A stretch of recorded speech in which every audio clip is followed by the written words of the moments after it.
হচ্ছে। আপনি আমার একটা উদাহরণ দেন। না দেয়ার আপনি আপনি যদি সোশ্যাল মিডিয়াতে দেখেন যে যারা সরকার আমার বিরুদ্ধে আমি আপনাকে তাহলে আমার কিছু বলি। আমার বিরুদ্ধে 4 মাসে 17টা ভিডিও করা হয়েছে। পৃথিবীর মানে আমি আমার কল্পনার সীমা ছাড়াই গিয়ে কথাবার্তা বলা হয়েছে, যেটা মানে আমাদের যে দুর্নীতি দমন কমিশনের চেয়ারম্যান মোমেন ভাই, উনি জানেন আপনি স্যান্ডেল পরে ঘুরেন, উনি বসিলায় থাকেন, উনারে ট্রান্সফার করে আমি 200 কোটি টাকা এমন কথা বলা হয়েছে। আমার এই এত সব কথা বলার জন্য আমি আওয়ামী লীগের 15 বছরে যত বাজে কথা শুনেছি তার চেয়ে বেশি কথা 7 মাসে শুনেছি। তা আমি কি ব্যবস্থা নিয়েছি তাদের বিরুদ্ধে? কার বিরুদ্ধে আমি মামলা করেছি? কাকে আমি গ্রেফতার করতে বলেছি?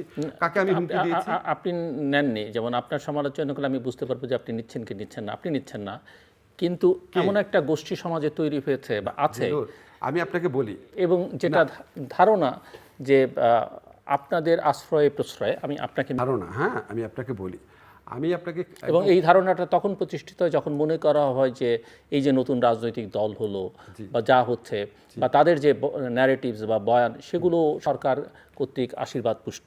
সো একটা লিঙ্ক খুঁজে পাওয়া আমি খুব প্রথম ডিফিকাল্ট ক্লিয়ারটা হয়। করি। প্রথম ক্লিয়ারটা হচ্ছে আমি স্পষ্টভাবে বলতে চাই, বাক স্বাধীনতার প্রতিপক্ষ আগে ছিল সরকার এবং তার দলের ক্যাডাররা। এখন বাক স্বাধীনতার প্রতিপক্ষ হয়ে গেছে বিভিন্ন জনগোষ্ঠী।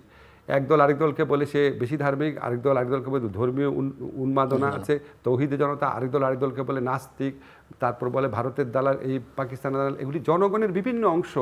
বিপ্লব পরবর্তী সময় মানুষের মধ্যে নানান অস্থিরতা থাকে, অনিশ্চয়তা থাকে এবং কিছুটা ডিসিপ্লিনের অভাবও থাকে এবং অতিরিক্ত স্বাধীনতা, এক্সপেকটেশন অতিরিক্ত, এগুলির প্রতিফলন হিসাবে এটা হচ্ছে।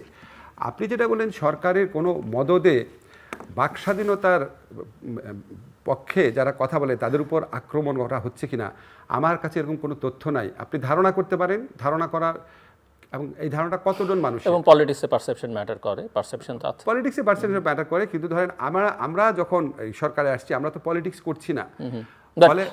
হামলার কথা বলছি না, মানে ভয়, আপনি তো ভীতি সঞ্চার হচ্ছে, আপনি নিজে যেরকম শিকার, আপনি দেখবেন যে এইরকম বহু মানুষ অ্যাটাক করছে, ধরেন বাড়ি ভাঙার ঘটনা ঘটছে, তারপরে ধরেন রাস্তাঘাটে মেয়েদেরকে যখন এটা করছে, এটার কারণে সামাজিকভাবে কিছু সময়ের জন্য হলেও, গত কিছু সময়ের জন্য একটা ভয় তৈরি হয়েছে, মব জাস্টিসের ব্যাপারে ভয়টা তৈরি হয়েছে। আপনি যদি বলেন সরকার এটার পিছনে কোনো প্রণোদনা বা উৎসাহ আছে নাকি, নাই, জিরো। আপনি যদি বলেন এটাকে দমন করার ক্ষেত্রে সরকারের ব্যর্থতা আছে নাকি, হ্যাঁ থাকতে পারে। এটাকে দমন করার জন্য সরকারের যতটুকু কঠোরতা দেখানো দরকার ছিল সেটা আপনি সমালোচনা করতে পারেন, সেটা সমালোচনার অবকাশ আছে। কেন আইন শৃঙ্খলা পরিস্থিতির উন্নতি করা গেল না 8 মাসে? আইন শৃঙ্খলা পরিস্থিতি একটা আমি বলি জিল্লুর, ধরেন আমরা যখন ধরেন আইন শৃঙ্খলা পরিস্থিতির কার্ভ আছে, হ্যাঁ একটা সময় খুব খারাপ থাকে, ধরেন গত 3 দিন যাবত একটু ভালো, আবার একটু খারাপ হয়ে যায়, কার্ভ আছে। একটা সময় কিছু কিছু সময় মনে হয় আইন শৃঙ্খলা পরিস্থিতি খুবই খারাপ, কিছু কিছু সময় মনে হয় মোটামুটি সহনীয়, এরকমভাবে গেছে কিন্তু সময়টা।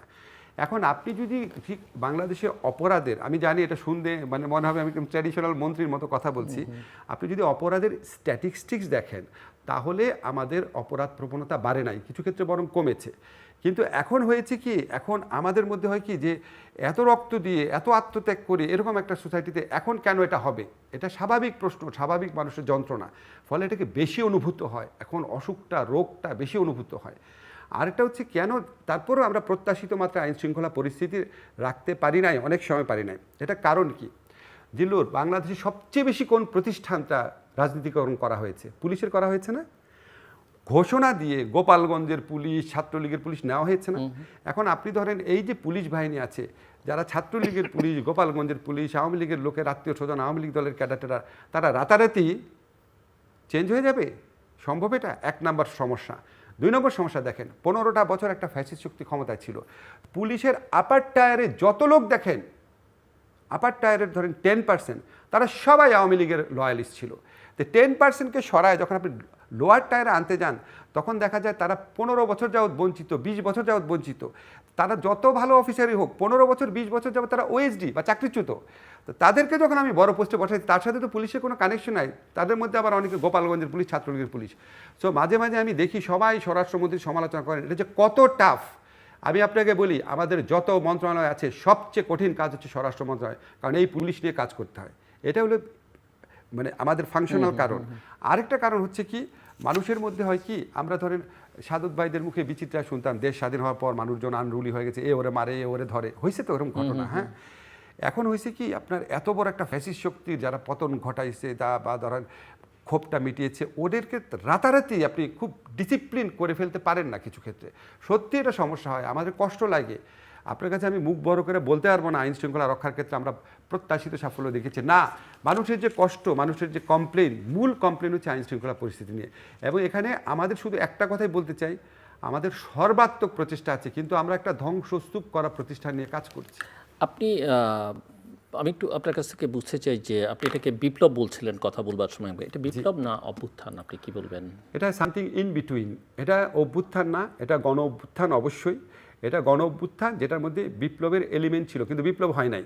হয়তো এটা আরও কিছুদিন লিঙ্গার করলে, মানুষের মধ্যে রেজিস্ট্যান্স আসলে, মানুষের মধ্যে একটা প্রতিরোধ আসলে, যেটা কিছু ক্ষেত্রে হয়তো একটা স্টেজে সশস্ত্র হতে পারত টু সাম এক্সটেন্ট, সেটা বিপ্লবের সম্ভাবনা সম্প্রতি আছে। আপনার একজন কলিগ বলেছেন একটি ভিডিও বা ইন্টারভিউতে বা ভিডিও বার্তা যেভাবেই বলি না কেন, যে 5 তারিখে শেখ হাসিনা বিদায় না নিলে তোরা এই কথা বলেছে আমি জানি না, তবে জিল্লুর আমি আপনাকে একটা কিছু মনে করাই দিই।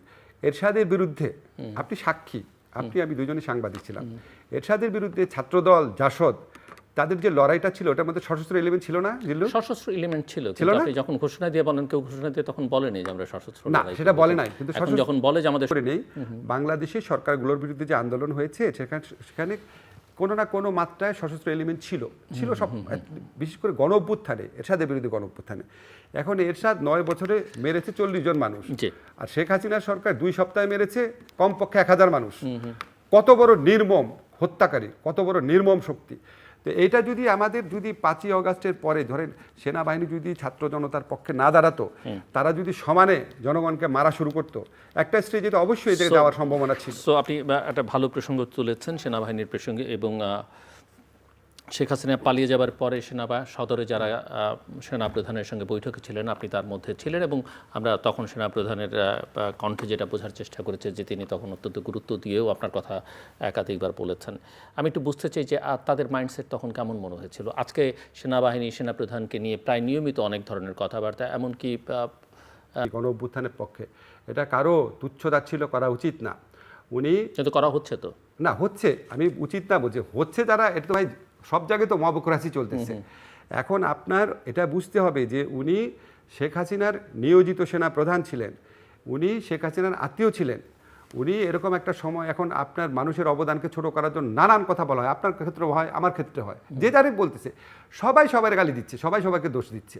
ইউনূস স্যারের অবদান ছোট করছে না, উনি কি করেছে জুলাই গোপনের উপর এসব প্রশ্ন তোলা হয় না, আপনার প্রশ্ন তোলা হয় না, আমার প্রশ্ন তোলা হয় না, আপনি নাকি ভারতের দালাল, আমি ভারতের দালাল, সবই তো বলা হচ্ছে। তো এই যে সামগ্রিক আক্রমণ প্রক্রিয়া, এই আক্রমণটা সম্ভবত ওনার ক্ষেত্রে আসতো না, যেহেতু উনি একটুখানি ওপেন আপ করেছে, কিছু কিছু ব্যাপারে কথা বলা শুরু করেছে, নাহলে এই সুযোগটা থাকতো না। আমি ব্যক্তিগতভাবে আপনাকে বলি, এটা আমার ব্যক্তিগত অভিমত, আমি কাছের থেকে দেখে আমার কাছে মনে হয়েছে এই গণ অভ্যুত্থানের প্রতি ওনার প্রচণ্ড শ্রদ্ধাবোধ আছে। ওনার সাথে যখন আমার কথা হয়, উনি বারবার 2টা কথা বলেন। হ্যাঁ, এখন ধরেন আপনি বলতে পারেন আচ্ছা সেনাপ্রধান এগুলো বলতে পারেন নাকি? ভাই, এরকম একটা প্রায় বিপ্লব গণ অভ্যুত্থানের পরে মানুষের আর ডিফাইন্ড রোল থাকে না, অনেকের ডিফাইন্ড রোল। তারা তো একার্থে